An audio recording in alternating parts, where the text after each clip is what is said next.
사주명리학 첫 번째 강좌를 시작하겠습니다. 제1강의 제목은 태양계도 음양오행이다. 이런 제목은 아마 처음 들어보셨을 텐데요. 여러분들이 사주명리학 강의를 많이 들어보신 분들도 계실 텐데, 사주명리학 강의 첫 번째 제목이 태양계도 음양오행이다. 이런 제목은 아마 처음 들어보셨을 겁니다. 제가 원래는 역학의 기원은 천문학이다 이렇게 정했다가 첫 시간인데 너무 재미없는 것보다는 재밌고 간단하게 시작하자. 그리고 쉽게 시작하자. 이런 생각으로 제목을 태양계도 음양오행이다. 이렇게 정했습니다. 이 역이라는 게 있는데요. 우리가 흔히 역술인, 역학자 이런 말을 쓰잖아요. 제가 어렸을 때는 그 역술인 그래갖고 이 역술인이라는 게 무슨 역도 하는 사람인가 이런 생각도 했었는데 이게 이제 역을 푸는 사람들 뭐 이런 식으로 해석을 한 것 같아요. 저는 그 사주상담가 이런 말이 가장 좋은 것 같은데 이 역이라는 말이 한자로 바뀔 역자입니다. 그리고 이 역이라는 한자를 풀이해 보면 달월자하고 날일자가 합성이 돼서 만들어진 글자입니다. 여기 위에 보시는 것처럼 이게 이제 날일자잖아요. 이 역자에서 그리고 바로 밑에 있는 자가 이제 달월자가 이제 변한 말인데 결국 달과 해의 변화 속에서 찾은 이론이다. 이렇게 말씀을 드릴 수 있겠습니다. 이 역이라는 것은 발생한 지가 상당히 오래됐습니다. 그래서 중국의 황제라는 분이 이 역을 만들었다. 뭐 이런 말이 나오는데 그 황제라는 분이 등장하는 그 내용을 보면 이게 이제 한국의 단군 신화나 아니면 그리스 로마 신화처럼 그 신화적인 그런 인물이고요. 지금 이제 역사학자들이 볼 때는 그 당시가 이제 고대 국가가 아니라 아직 한자가 만들어지기 전인 그런 시대이기 때문에 그 어떤 부족 국가의 족장이 아니었을까 이렇게 추측을 하고 있습니다. 그래서 이 역이라는 게 이제 달하고 달하고 태양하고 그 변화 속에서 찾은 이론이기 때문에 결국은 천문학에서 나왔다 이렇게 볼 수가 있거든요. 그러니까 예전에 그 고대 국가가 성립되기도 전에 사람들이 가장 그 기본적인 궁금증이 있었겠죠. 하늘에 떠 있는 태양을 보면서 저 태양은 누가 만들었을까? 저건 뭘까? 동쪽에서 뜨더니 서쪽에서 지네? 뭐 이런 식으로 생각을 했을 때고 밤이 되니까 달이 뜨거든요. 그러면 저 달은 또 뭘까? 그러면서 자신들이 살고 있는 이 세상에 대해서 하나하나 궁금증을 가졌을 테고 그러면서 천문학에 대해서 처음에 궁금증을 가질 수밖에 없었겠죠. 그래서 이 천문학에 대해서 연구를 하고 그러다가 이 역이라는 것이 만들어졌다. 이렇게 보고 있습니다. 그러면 이제 천문학 얘기가 나왔으니까 우리가 이 우주가 어떻게 생겼는지 그리고 이 우주에 대해서 한번 간단하게 제가 말씀을 드리겠습니다. 그 빅뱅 이론이라는 말을 들어보셨는지 모르겠는데요. 우주가 생성된 어떻게 해서 우주가 생성됐느냐에 대한 그 이론 중에서 가장 그 유명한 이론인데요. 태초에 큰 폭발이 있었답니다. 그러니까 그 전에도 물론 우주가 있었을 것으로 생각되는데 이 우주가 폭발하면서 다시 우주로 이제 만들어진 거죠. 그러면서 이 밑에 보시는 것처럼 태양계가 딱 성립을 합니다. 제가 제목에서 태양계도 음양오행이다 이런 제목인데 태양계라는 게 이걸 말씀드리는 거예요. 태양이 있고 우리 이제 지구가 있고요. 그리고 지구 주위에 이렇게 별들이 있잖아요. 그래서 이제 우주라는 게 이 태양계 말고 또 은하계도 있고 그 끝이 없지만 일단 태양계만 한번 생각을 해보자고요.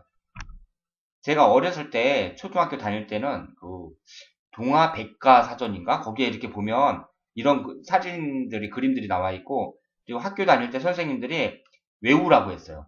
수금지화 목토천의 명 그러면서 이 태양계에 있는 별들을 외우라 그랬거든요. 여기 보시는 것처럼 이게 이제 태양입니다. 태양이고 맨 앞에 수성이 있어요. 그리고 여기 금성이 있죠.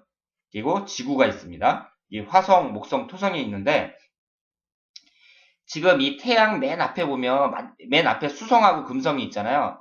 태양에서 가장 가까우니까 이 별들은 좀 뜨거울 것 같아요. 너무 뜨거워서 생명체가 살기가 좀 힘들 것 같고요. 맨 뒤에 있는 이 토성이나 목성은 또 너무 추울 것 같아요. 그래서 너무 추워서 생명체가 살기가 힘들 것 같고, 가운데 있는 이 지구가 생명체가 살기에 가장 적절한 온도를 유지하고 있는 별이다. 이렇게 말씀을 드릴 수가 있습니다. 그리고 수성, 금성에는 없는 지구에는 달이라는 게 있어요. 그래서 달이 지구 주위를 빙빙 돌면서 여러 가지 좋은 역할을 합니다. 조수간만의 차도 맞춰주고요. 이 달의 인력에 의해서. 그래서 이 태양이 없으면 지구는 뭐 존재할 수 없다는 거 말할 필요도 없고요. 달이 없어도 지구는 존재할 수가 없습니다. 멸망하는 거죠. 달이 없으면. 그러니까 태양하고 달은 지구가 존재하는데 필수 불가결한 요소예요. 그런데 또 우리가 이제 아셔야 될 게 공전이라는 걸 하거든요.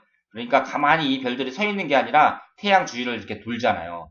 지구도 돌고 수성도 돌고 금성도 돌고 같이 이렇게 도는데요. 같이 돌 때 이 일정한 궤도를 유지하면서 돕니다. 그러니까 태양하고 수성하고의 이 거리가 일정하고요. 그리고 수성하고 금성 사이의 거리가 일정해요. 이 각자 이 별들마다 만유인력의 법칙에 의해서 서로 끌어당기는 힘에 의해서 일정한 거리를 유지하면서 빙빙 도는 거죠. 그런데 만약에 이 궤도가 깨지면 지구는 멸망합니다. 그러니까 여러분들이 지금까지 사시면서 태양이나 달이 없으면 지구는 멸망한다. 이런 생각은 다 가졌을 거라고 생각하는데요. 이 수성이나 금성이나 화성, 목성, 토성 이렇게 지구와 같이 공전을 하고 있는 이 별들이 하나라도 잘못되면 궤도에서 이탈한다든가 뭐 이러면 지구는 끝장난다. 이런 생각까지 갖고 계신 분은 아마 별로 없었을 것 같아요. 그래서 이렇게 보면은요.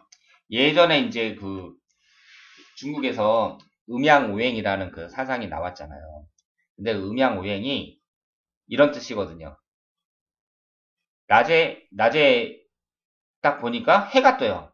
아, 낮에는 해가 뜨는구나. 밤에는 달이 뜨는구나. 남자가 있으면 여자가 있구나. 산이 있으면 바다가 있구나. 이런 식으로 이원적으로 생각을 하는 거죠. 그러면서 음양사상이라는 게 만들어졌는데 거기에다가 그 이 세상에는 아주 중요한 5가지 요소가 있어서 이 5가지 요소가 이 세상을 구성하고 있다. 이렇게 생각을 했습니다. 그때는 이제 문명이라는 것이 처음 생기기 시작할 즈음 그때이기 때문에 사람들이 중요하다고 생각한 것이 이 세상에 땅이 있어야 되고요. 그리고 불이라는 것도 중요해요. 그리고 물도 중요하고요. 그리고 땅 위에 자라는 나무들 중요하죠.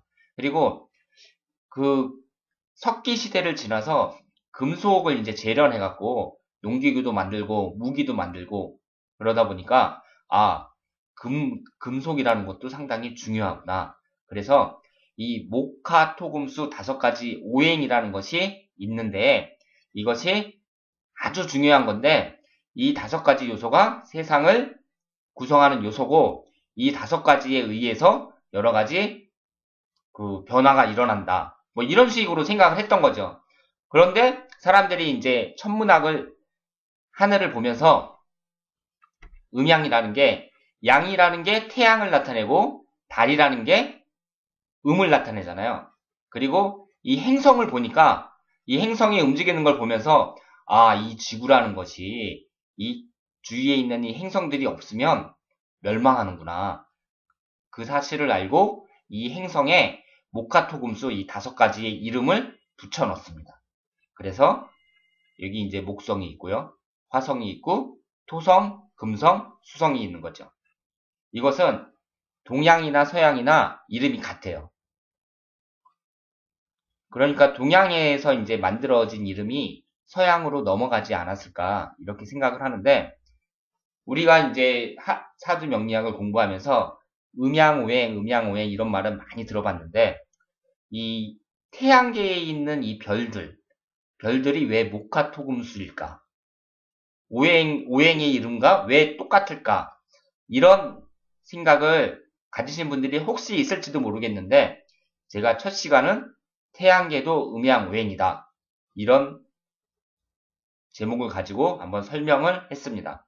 그러니까 음양오행이 태양계가 아니라 태양계도 음양오행이에요.